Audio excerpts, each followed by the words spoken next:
What if one country could hold frozen oceans, towering mountains, ancient forests, and roaring waterfalls all at once? Stretching across 6 time zones, Canada is a land where nature unfolds on a breathtaking scale, and every landscape tells a different story. From turquoise glacial lakes and snow-capped peaks to vibrant cities and remote Arctic wilderness, each destination reveals a new side of this extraordinary nation. But beyond its stunning scenery lies a rich history, diverse cultures, and remarkable wonders that many travelers never get to see. Today, we're setting out to explore the unforgettable places that make Canada one of the world's greatest destinations. Glass towers stacked against gray sky, and 2 ridges over, nothing but evergreen. That's Vancouver's whole trick. It never quite decides city and wilderness, so it keeps both. Climb into the hills above town, and the skyline turns into a smudge of glass on the edge of a forest that doesn't stop. NGT, down at the water, Lions Gate Bridge threads the gap, 1,823 meters of steel named for a pair of mountain peaks you can see from the deck. It's carried traffic across Burrard Inlet since 1938.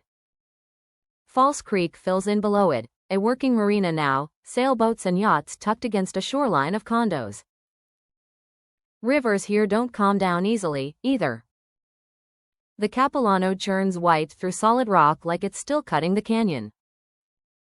A few steps inland, the forest floor is knee-deep in fallen maple leaves, the kind of trail that smells like October. Out on the flats, Canada geese work the tide line while the mud goes on for what looks like a mile. And right at the harbor's edge, Canada Place still wears the 5 sails it was built with for Expo 86, watching over the busiest port in the country. Before we head to the next spot, here's a fun question. What leaf appears on Canada's national flag? Comment your answer. Toronto at night doesn't slow down. It just changes color under neon and headlights. A few blocks over, string lights and a Ferris wheel turn an empty lot into a carnival. By day, streetcars glide past red brick storefronts deep along the avenue. Underneath the concrete, Toronto hides the largest ravine system of music any city in the world, over 110 square kilometers of forest, earning it the nickname a city within a park. Those ravines lead back to one fixed landmark, the CN Tower, standing 1,815 feet since 1976. For more than 30 years, it was the tallest freestanding structure on Earth until Dubai's Burj Khalifa passed it in 2007, just across the harbor from the towers. Push the view out and the city keeps going, rail yards and low rooftops filling the gap to the horizon. On to the north sits something that looks like it wandered in from Europe, Casa Loma, a Gothic revival castle Sir Henry Pellet built between 1911 and 1914, still the only one of its kind in North America. And right at the tower's base, the city goes underwater. Jellyfish drifting, music, behind glass at Ripley's Aquarium. Don't forget to subscribe for more amazing destinations and unforgettable journeys. NGT, Bell, NGT, the mist rises before the falls even come into view. You feel it before you see it. From above, Niagara curves like a horseshoe, dropping 167 feet across a rim nearly 2,700 feet wide. 90% of the entire river funnels through that one bend, creating an endless roar that echoes for miles. As sunlight filters through the spray, the rainbows will appear above the churning water, lasting only as long as the light and mist align. Every second, more than 2,400 cubic meters of water goes over the edge, making Niagara one of the world's most powerful waterfalls. In winter, the falls seem to freeze solid, ice piling up along the banks and over the rocks. But underneath, the water never stops moving. It's only truly frozen once, back in 1848, when ice upstream choked the flow for about a day. Niagara itself was carved by retreating glaciers around 12,000 years ago, at the end of the last ice age. Even today, the relentless force of the water continues to erode the rock, slowly reshaping the falls one drop at a time. We worked really hard to make these videos. And of course, your support is a huge motivation. If you love us, you can scan the QR code here to buy us a cup of coffee. Quebec begins along cliffs that drop straight into the St. Lawrence, forest running right to the edge. NGT, follow the road inland and the trees close in. Pine, music, birch, maple turning gold and red. Somewhere in that forest, the Montmorency River reaches a cliff of its own and lets go. It falls 83 meters, 30 meters higher than Niagara. In winter, the spray freezes mid-air until the falls look carved from ice. Downstream, the river meets a city that never tore down its walls. Old Quebec is the only fortified city north of Mexico still standing behind its original ramparts, a UNESCO site since 1985. Champlain founded it here in 1608, choosing Cap Diamond because the cliff itself was a defense. Today, a horse and carriage still passes the old Parliament building under lamps lit long after dark. Just outside the walls, the forest quietly begins again. The wilderness was never far away. I'm curious, what time is it where you're watching from? And which country are you joining me from today? Alberta is the place where two entirely different worlds meet. Jagged mountains on one side, open plains on the other with barely a transition between them. Everything here starts high, music, up in ice. This river is born at a glacier in Banff National Park and runs 587 kilometers before it's done. Along the way, it turns the color of sea glass tinted by fine rock powder the glaciers have been grinding for centuries. It carves through valleys thick with spruce and pine, drops off cliffs as waterfalls, and calms into wide bends where golden aspen line the banks in autumn. Then, without much warning, the wilderness gives way to a skyline, Calgary, the city where the Bow River meets the Elbow. More than half of Alberta's 4 million people live in that one city, right up against the mountains that shaped it. The Calgary Tower has watched over that view since the 1960s, standing 191 meters above streets that lead straight back to the Rockies within the hour.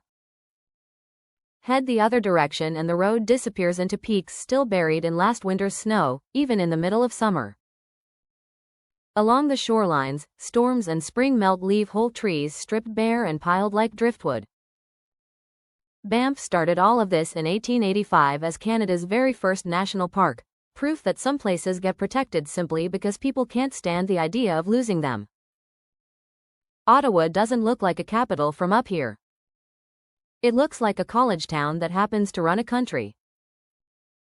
At its center, music, the Peace Tower rises 92 meters over Parliament Hill. Its Gothic Revival spire, finished in 1927 to replace an earlier tower lost to fire. Below it, the Rideau Canal cuts straight through downtown, 202 kilometers of locks and stonework built by hand between 1826 and 1832. It's still the oldest working canal in North America, and UNESCO named it a World Heritage Site in 2007. Right beside the locks sits the Fairmont Chateau Laurier. Its copper roof opened in 1912 by the Prime Minister it was named for. Locals nicknamed it the Third Chamber of Parliament. More political business got done in its hallways than some people expect from the house itself. Come fall, maples turn the canal banks gold and red, and the geese barely look up from the water. Come summer, the streets fill with people, thousands of them, walking right past the flags and the old stone spires. Come winter, music, that same water freezes solid, and the canal becomes the world's largest naturally frozen skating rink, music, 7.8 kilometers of ice running through the middle of the city. Skateboarders roll the sidewalks, geese drift, music, the current, and Parliament just sits there in the middle of it, watching the seasons do what governments rarely manage, change on schedule. Everything in Halifax eventually leads back to the water. NGT, this is one of the largest and deepest ice-free harbors in the world, and it's the reason the city exists at all. Snow settles over quiet rooftops on one side of the harbor, while a small blue and yellow ferry cuts its wake across the water on the other. That ferry has been making this same crossing since 1752, the oldest saltwater ferry service in North America. Downtown rises right where the land meets the harbor, glass towers standing shoulder to shoulder with buildings that have watched this water for centuries. Inland, the season changes the story. Forests along the rivers turn orange and red before winter strips them bare again. Yachts rest at the marina, their masts lined up against a skyline that never stops facing the sea. The city faces the water. It always has. Above it all, the star-shaped Halifax Citadel has kept watch over this harbor since 1749. From its clock tower to the nearly 4 kilometers of boardwalk below, the harbor is still the one thing every version of Halifax has in common. Montreal was born on an island where two rivers meet, a French mission called Ville Marie back in 1642. Almost 4 centuries later, it's still North America's second-largest French-speaking city after Paris. All of that history sits under one green mountain, Mount Royal, shaped in the 1870s by Frederick Law Olmsted, the same mind behind Central Park. Its paths turn gold every autumn, but the view from the top hasn't changed, a skyline that keeps growing while the mountain stays exactly 233 meters tall. Downtown, the towers press right up against streets that still remember the 1800s. Then there's Notre Dame Basilica, its Gothic spires facing Place d'Armes, built stone by stone between 1824 and 1829. Across the square, a statue of the city's founder still keeps watch over the same corner he settled. Down at the Old Port, the newest addition looks nothing like the old ones. A 60 meters Ferris wheel, the tallest in Canada, raised for Montreal's 375th birthday. Across town, the Olympic Tower leans 165 meters into the sky at a 45 degrees angle, the tallest inclined tower on Earth.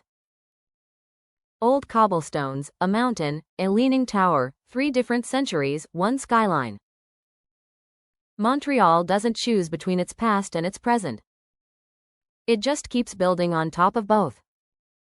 Somewhere in the stillness of the boreal forest, a lynx disappears into the snow and dry grass. You could walk right past it. This is Yukon, Canada's smallest and westernmost territory. A land still mostly untouched by roads or cities. It runs north past the Arctic Circle to the Beaufort Sea, 482,443 square kilometers of mountain, forest, and river. Caribou cross the open snowfields in pairs, and mountain goats hold to slopes, music, too steep for almost anything else to climb. Scale here isn't a comparison. It's simply how the land is built. Among the tallest peaks in North America are the St. Elias Mountains, home to Mount Logan, Canada's highest point. The Yukon River begins across the border in British Columbia and carries all the way to the Bering Sea in Alaska. Whitehorse, the territorial capital, holds the river's curve, home to more than 2/3 of everyone who lives here. It once held the Guinness World Record for the least polluted air of any city on the planet. And from late August through mid-April, the aurora rolls green and violet across the dark Yukon sky, brightest on clear nights with no moon at all. If you visited this place before, comment 1. If you haven't, comment 2. The water here doesn't look real, and that's the point. No filter, just what ice does to light. That turquoise comes from rock flour, fine silt ground out beneath a glacier and carried down into the lake, where it scatters sunlight into blue and green. Above it, forest climbs the eastern slope of the Rocky Mountains, a stretch of peaks Canada set aside back in 1885 as its very first national park. It started small, protecting a handful of hot springs. The mountains came later. Somewhere past the tree line, a glacier is still doing the work, feeding everything downstream. Bow Lake is where the Bow River actually begins, meltwater off the Wapta ice field that eventually finds its way to Hudson Bay. Where that runoff drops fast, it becomes a waterfall, water taking the shortest path it can find.